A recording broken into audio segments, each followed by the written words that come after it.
start?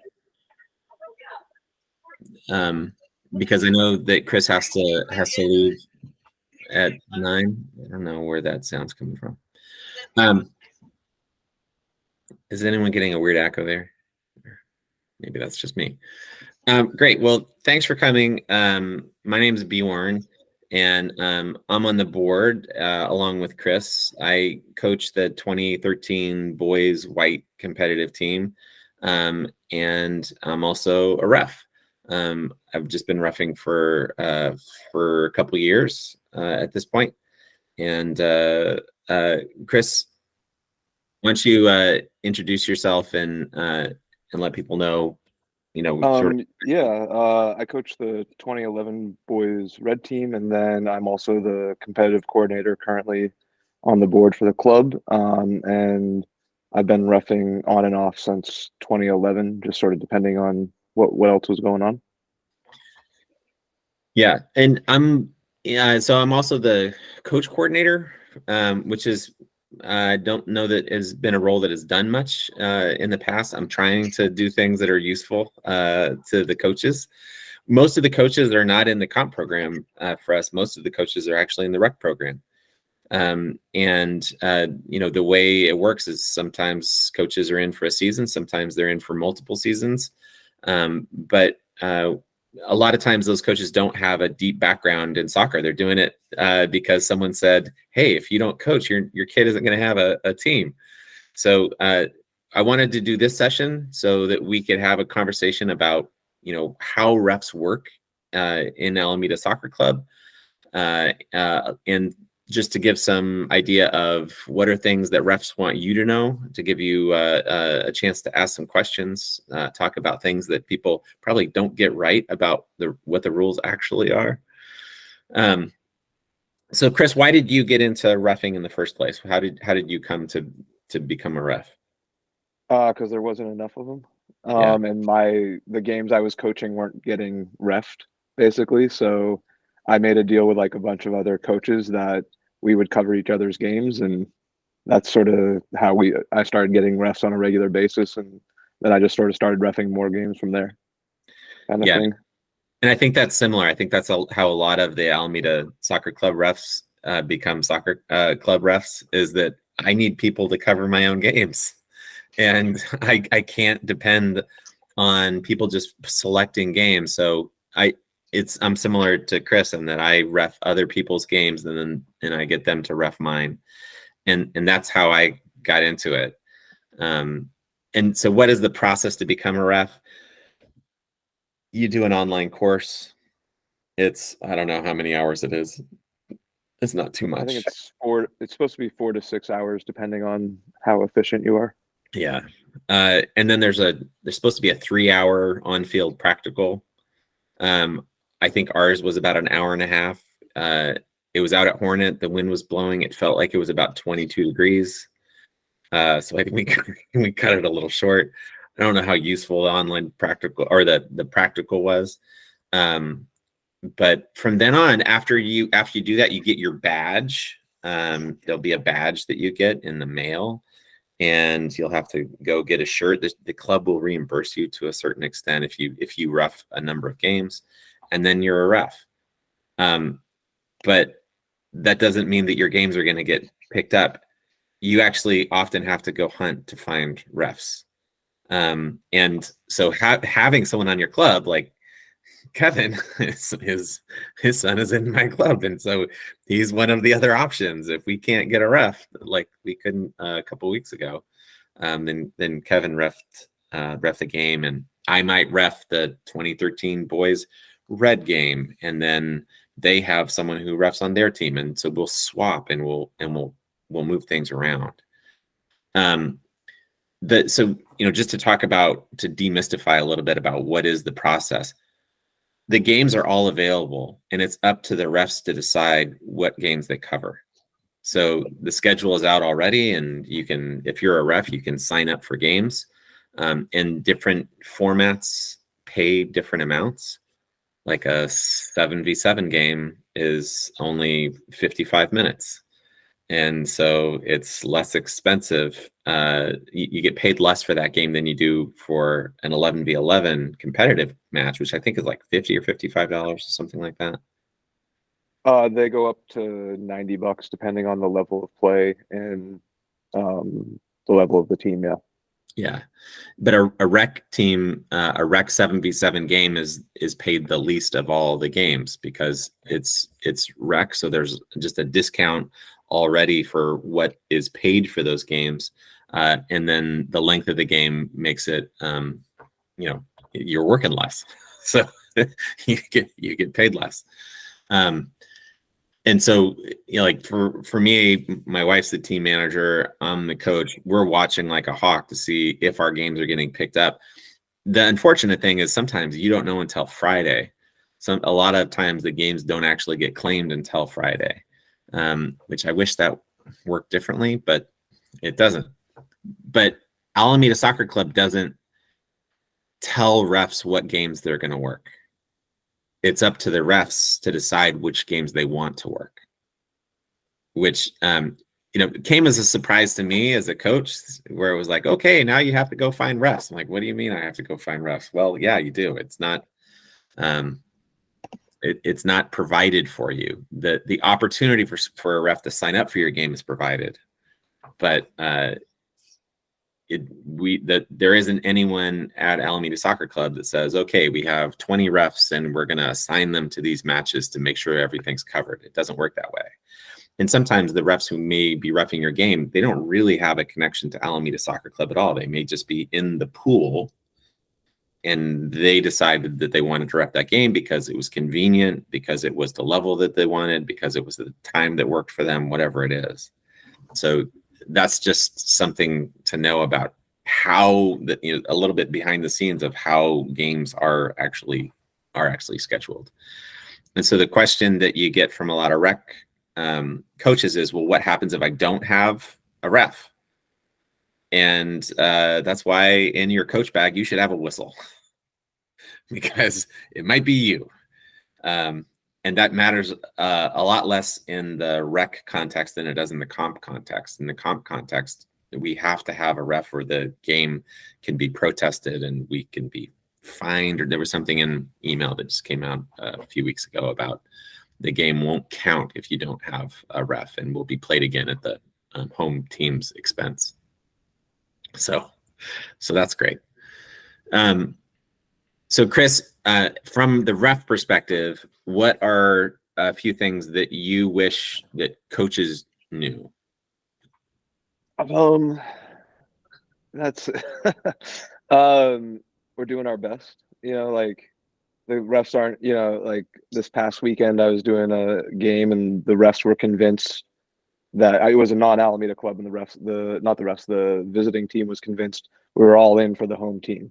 And it's another club that I don't do anything for beyond like reffing the game because it was a good paying game and it fit in with my schedule kind of thing. Like the refs could care less who wins the game for them. Like I've never seen a ref care about the winner, like at least at the younger ages, I'm more there like to help the kids learn the game and understand it. So like sort of talking to them on the field, I'm not going to call every little push and stuff, keep the game flowing more than, in a U10 game, you could probably blow the whistle every 2 minutes if you really wanted to kind of thing, but that's not going to be fun for the kids. So, I guess that's sort of just off the top of my head. It's actually a rule that if you make a call, you can't change the call.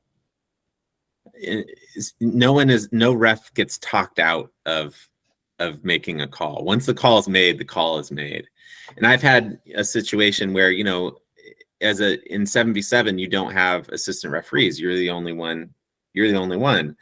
And I mean, am I going to get every call? No, I'm not going to have every angle completely correct. But I had a situation where the ball went out. I called a throw one way, and the other coach's like, I saw it. It was the other way. I can't do anything about it at that point. The ship has sailed. It is out of the gate. So once I've made a call, it's actually illegal for me to change the call, which people might not understand. The other thing is people don't understand the handball rule. not every time the ball touches your hand is it a handball. And not every handball is going to be seen. Just because even if the player just stops running because he thinks it's a handball, if I don't see it, I'm not going to call it.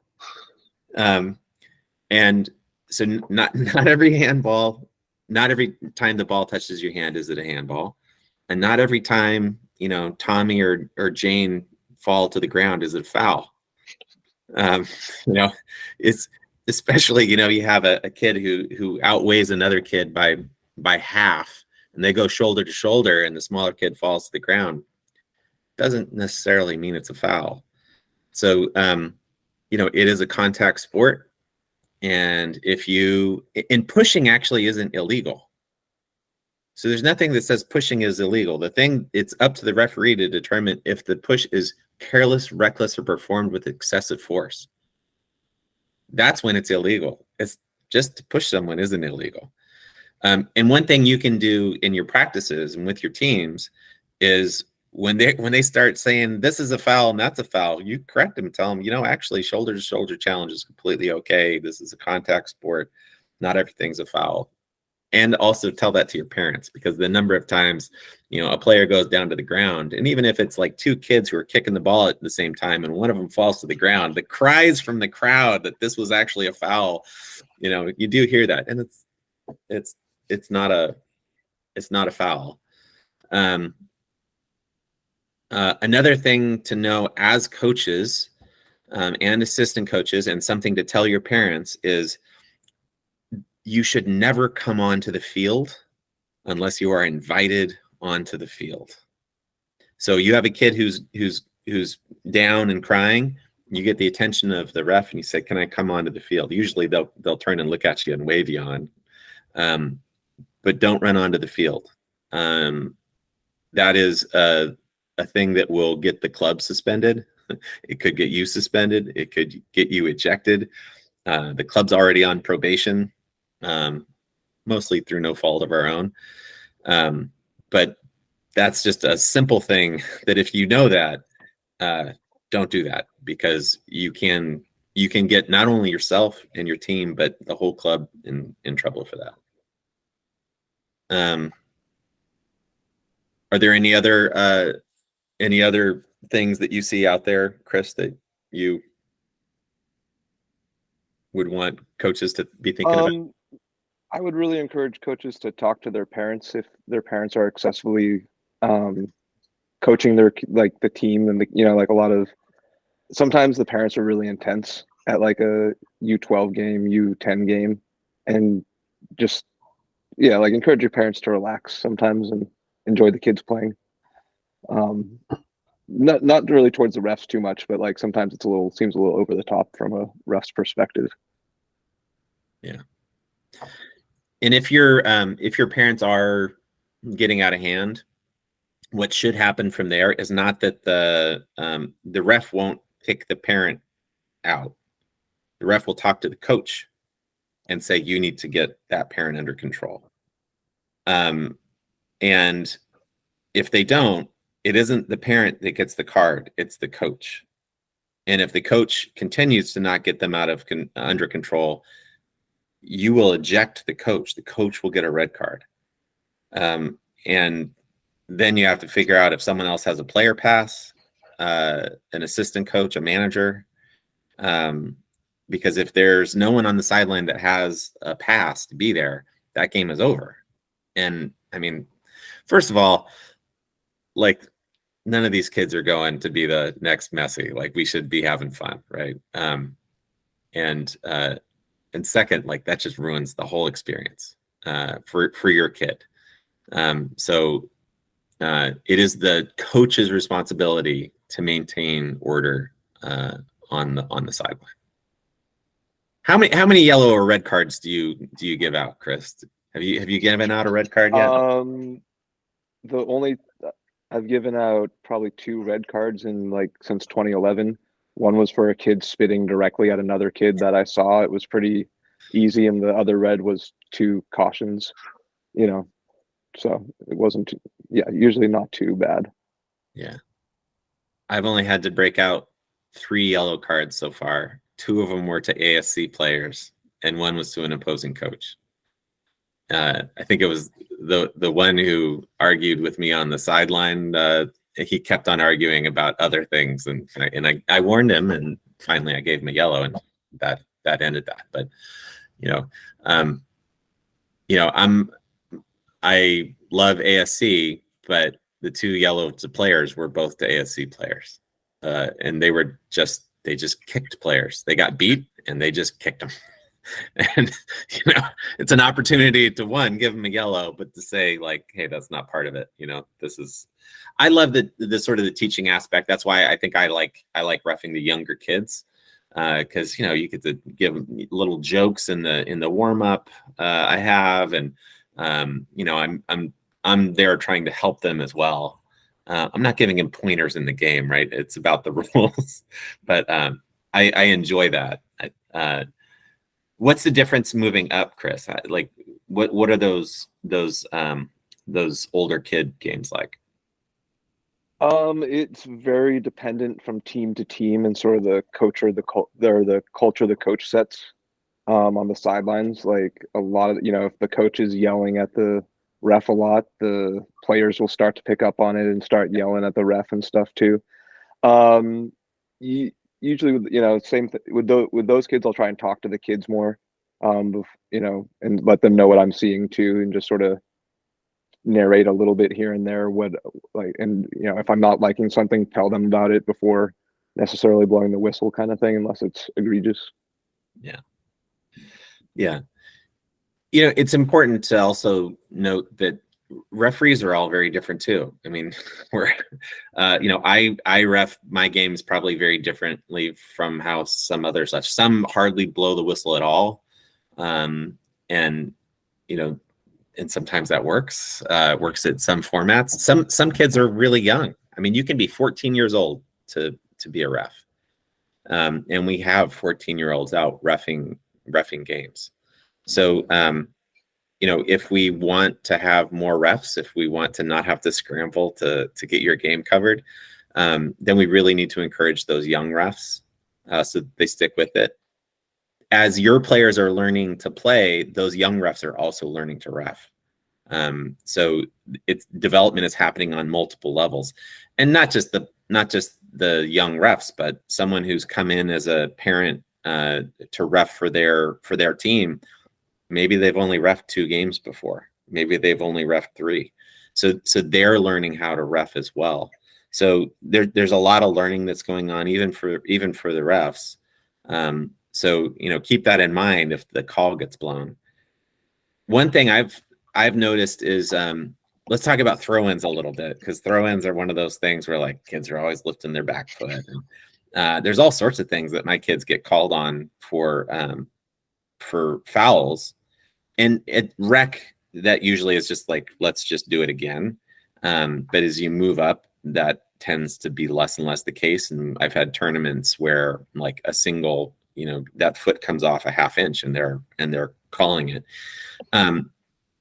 The thing, if the rule is actually very different from what actually has become common to call. So I've had players called when they release the ball in front of them and sort of put it into the ground. There's actually nothing illegal about that, as long as it goes over the head to begin with. However, if that gets called, that's the way that game is going to get called.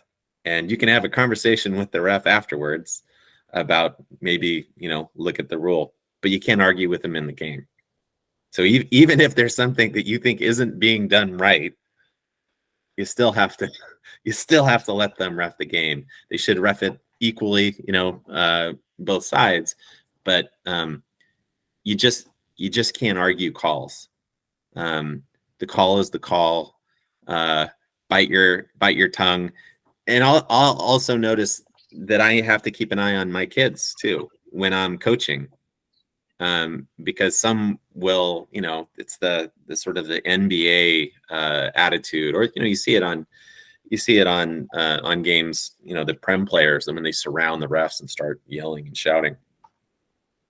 The sooner you cut that out, the less you have to repeat yourself.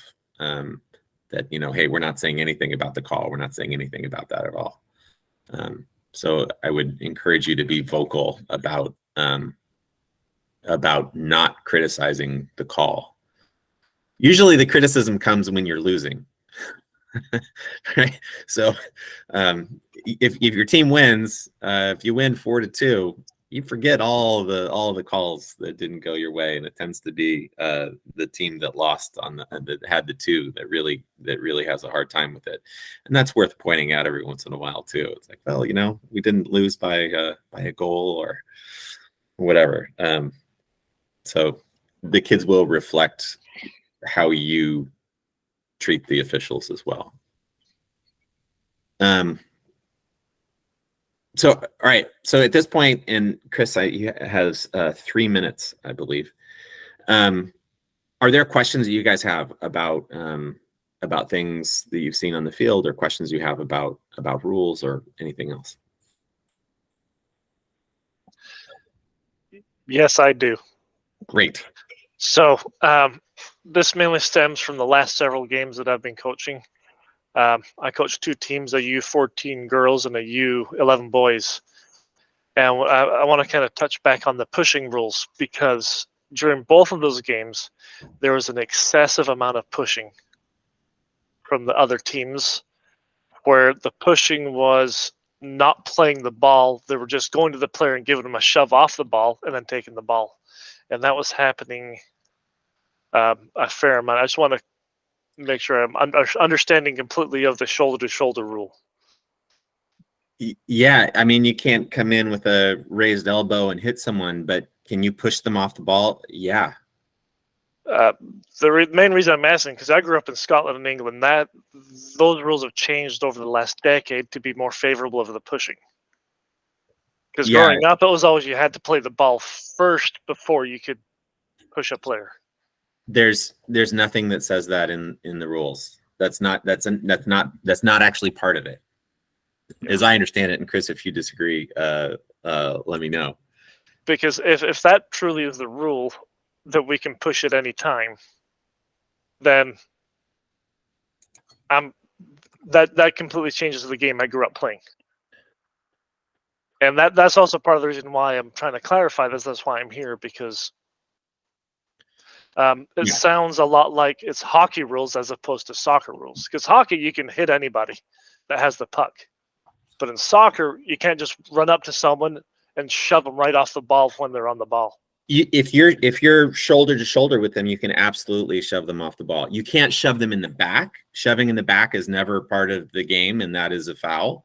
But shoving, I mean, it's a very effective way. I'll read a thing to you. I have a piece that I copied from there's a guy on this, like, I don't know, soccer parent soccer Facebook page, and he does these referee fireside chats, and he says charging is right up there with one of the most misunderstood laws in soccer. Before this conversation gets underway, it's important to note this: playing the ball is not an element or a consideration for fair charge. The only consideration related to that statement is whether the ball was within playing distance of the ball or not. The argument of player didn't play the ball is not a valid argument unless it's in the context of a potential denial of a goal scoring opportunity moment in the box. When a tough charge happens, it's almost guaranteed the place is about to erupt in anger from parents, coaches, and teammates. However, there are very specific things referees are looking for when determining when a charge is fair or not. Consequently, this is also one of the toughest decisions a referee can make in a split second. A charge is defined by IFAB, that's the governing body, as a physical challenge against an opponent, usually using the shoulder and upper arm, which is kept close to the body. You may not realize it, but charges happen hundreds of times per game. It can be as simple as a gentle bump of your opponent off the ball, up to both opponents running full speed when the challenge is made. The size difference of players is not a consideration for a fair charge. Simply put, There are very large size differences in players, and we cannot punish someone for simply being larger than the opponent. Referees should be looking for these general factors when a fair charge is being considered. Is the charge shoulder to shoulder? Are opponent's arms close to their body when the challenge starts? Is the opponent using careless, reckless, or excessive force? So, and it says with these factors in mind, it's important to note there is a lot of nuance. It is perfectly natural for players to lean slightly into challenges, but we usually want the players to be as straight as possible. The slight lean does not automatically equal a foul. Regarding the opponent's arms, we are looking for their arms for where the arm is located when the challenge starts and not when it ends.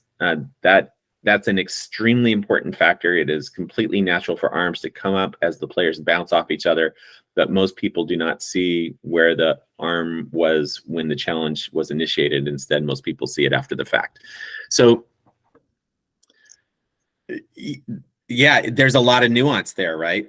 But yeah, well, I'm referring to when they're leaning into, like, they're really going in with a lean to knock them off the ball. So that's. But if it's shoulder to shoulder, it's completely fine. So, and that's a thing that is, if there's something that gets people riled up, it's either the handball or the shoulder to shoulder challenge. Yeah. A shoulder to shoulder challenge is fine. If you called every time a player bumped into you, there'd be no game. You'd be blowing the whistle, every. I think Bjorn, like, I think some of that comes down to, like, if a ref thinks it's careless or reckless too, like, depending on how hard the player, if a player is sprinting in full speed and just knocks another player, it doesn't matter. Yeah. If they're shoulder to shoulder kind of thing. So how hard they do come into the challenge and how in control of their body they are matters too. Which is where it comes back to that careless, reckless, or excessive force. So, and that is, what does that mean? Well, it's a completely subjective thing, right? So, and some people might have a hair trigger on that, and other people are going to be much more lenient. Yeah, I mean, it would be almost impossible to keep that from happening. Do you know what I mean? It is a contact sport. I mean, if someone is like running in and they just level someone, that's going to be reckless and excessive force, and that's going to be a foul. But two players who come together, and can you shoulder someone off the ball? Absolutely, you can. There is Bjorn. Also, it's used to be called like the obstruction charge, and I think it's now called impeding. So if you're pushing someone and not have the ball actually within sort of reach of play, yeah, then you can call the impeding foul. Yeah, and they talked a little bit about like being having the ball within playing distance. Yeah.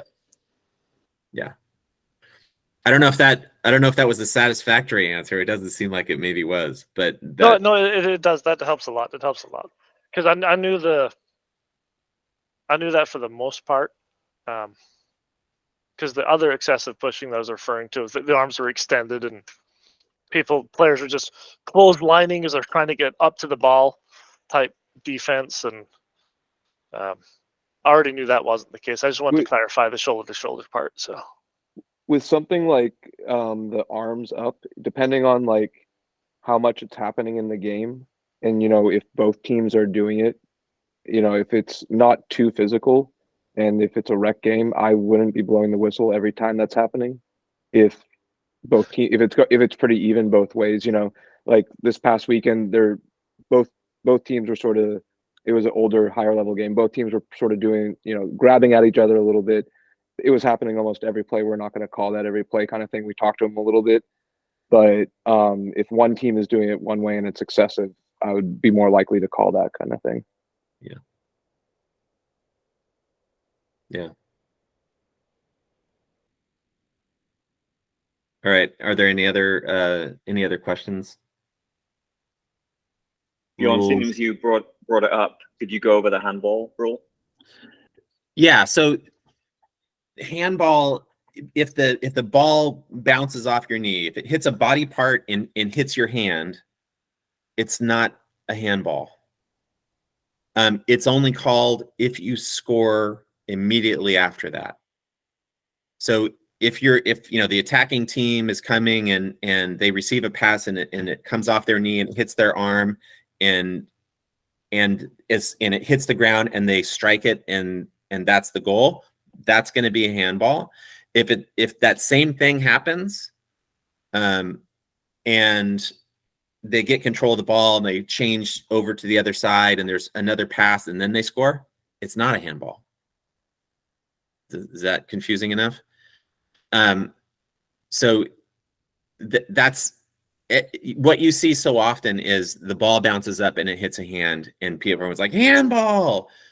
Not necessarily. So what about the protecting of the face with the hands? I mean, I don't know. I wouldn't. If you do that, I would call that a natural position. Okay. I mean, I don't think I'd call it if you are keep trying to keep your hand from or keeping the ball from putting your eye out. My teammate on my college team, he got a red card for that. Yeah, I was gonna say it depends on the level of play, probably. Yeah. No, it was clear the ball was going to hit his face, but the ref still gave him a red card. Yeah. Yeah, Those refs were awful. I'm under not going 11. to talk about them. Yeah, I'm under 11, so that's a different thing. We still have kids that like inadvertently like volleyball spike it every once in a while. Just like it's just a reflex and they can't stop it. They don't even know they're doing it. They just reach out and swat the ball down. That's going to be a handball. But the gaining advantage thing that I've heard isn't really part of the rule. So if it's inadvertent, and it is removed from the from immediately resulting in a goal, it's generally not going to be a handball. It's going to be very, very tempting to yell handball. You're going to do it. You're going to yell handball, but it's probably not a handball. Especially like when we're talking about lower level teams and rec teams where like, we're not always sure where the feet and legs are. And that ball just is going to come off at a weird angle and it's going to hit an arm. That's not a handball. And then also when we're talking about what part of what actually is a handball, it's below the sleeve is generally where we consider it. So this isn't a handball either. If the ball hits right here, if I put it into the net right here, it's not a handball, even if it's my shoulder. So I don't know if that helped clarify anything or not, but. All right. Are there any other questions? I know that we're going to lose Chris here, who has way more roughing experience than I do. So he's more valuable at this than I am. Great. Well, yeah, if you have questions, you can send. I actually have a question here. I'm going to turn my camera back on. Yeah, go for it. So one thing that drives me bananas, and the coaches as well, is you don't have a list of refs. Like back in the day when I first started being the rec coordinator, and I'm starting my 5th year now, we actually had a list of refs, and they were the adult refs, but our coaches could call on them, but that sort of system has gone away. And are we ever going to come back to something like that, or no, we're not? What ended up happening with that, it was a decision to cut the list away, is refs were getting calls from random, like the guidance was reach out to people that have a license. Right. And, refs were getting like 10 messages on a Friday night, and they were getting cold calls from half of the Alameda Soccer Club. Yeah. And so it just was not a sustainable. We were pissing off more people. Right. Like we were making more fires than we were putting out, kind of thing, with the list. So I'll tell you what we're trying to do, and what we just started. We just started a WhatsApp group for ASC refs, and it doesn't have everyone in it yet. And we have 13 people in there, I think. But what I want to do is get ASC refs in there so that we can at least talk to each other. Because we have someone who's the ref, who's sort of has the ref hat on the board, but he's the assigner for Jack London. So if you request a game, he will say approved, but he does not see his job as going out to make sure the games are covered. So that is going to fall to the referees and the coaches and the managers. And so I'm trying, the WhatsApp group is an attempt to start to create a little bit of community, to bring in people that have refed, that need to get recertified, that, a place to ask questions, a place to do some education, some socializing, because we don't really have a ref community right now. It's a bunch of absolute individuals who work as independent contractors who are completely unrelated in many ways to what's happening. So that's something that I'm trying to do. We'll see if it works. But yeah, it's a challenge. Right now, it's like everyone has their own networks of, like I know like 4 people who ref, and They do or they don't. Yeah. Right. Or you don't, Yeah. and especially Yeah. if you're a new rec coach and this is your first season, you don't know anyone who refs, and you don't have time to get someone in to be a ref, because the on-field practicals are physical meetings that are scheduled, and there's like 2 a year or 3 a year or something like that. Right. So by the time by the time you find out you need someone to ref on your team, it's too late to actually make it happen. So that's a real challenge. And the WhatsApp group is an attempt to work towards something there, but Well, thank you for doing that, because Yeah. I think that's a great step in the right direction. We have to do something, right? I Yeah. mean, we hear about the ref shortage, and it's not here, it's everywhere. I found a video that was about like parents, what can you do as a parent, and one of them was like, we have a ref shortage and you need to be nicer to the refs. Basically, that was 7 years ago. Nothing's changed. It's actually gotten worse. So encourage people to ref, encourage a parent on your team to ref. If you're going to be a coach for years, get certified yourself, because then at least you can trade. You can say, hey, I'll ref your game, you ref mine. And get a parent like Kevin, thank you for getting certified from my team. But that's the way it's happening right now, is kind of this like trading favors for each other. And I'll try to do some rec games, because a lot of times those rec games don't get covered, and I think that's kind of a bummer. So I'll try to do some rec games just so someone has a ref, so it isn't a parent all the time. But yeah, it's kind of what it looks like. Yeah, the youth refs have been super helpful. That's really nice, and there seems to be more and more. Yeah, it's just a matter of getting parents, coaches, players to to treat them nicely, so that they keep coming back. Yeah. It's very easy to assume that like, oh, well, this is a professional, I'm paying my money and I'm going to have my games ref. Not really. It doesn't really work out that way. There are things you can do. One, say thank you to the refs after the game. Let them know that you appreciated them. You don't have to tell me that, but tell Kevin that, or Chris, or whoever it is. Scott McCaskill refed, I don't know how many games last year. He did like 40 or 50 or something like that. I don't know. I did like 13 or 14 last season. But there are some people that bear a lot of the weight of the reffing. It's good to spread around. It'd be great if we didn't have to worry about that, but we do. And so there are things we can do to work.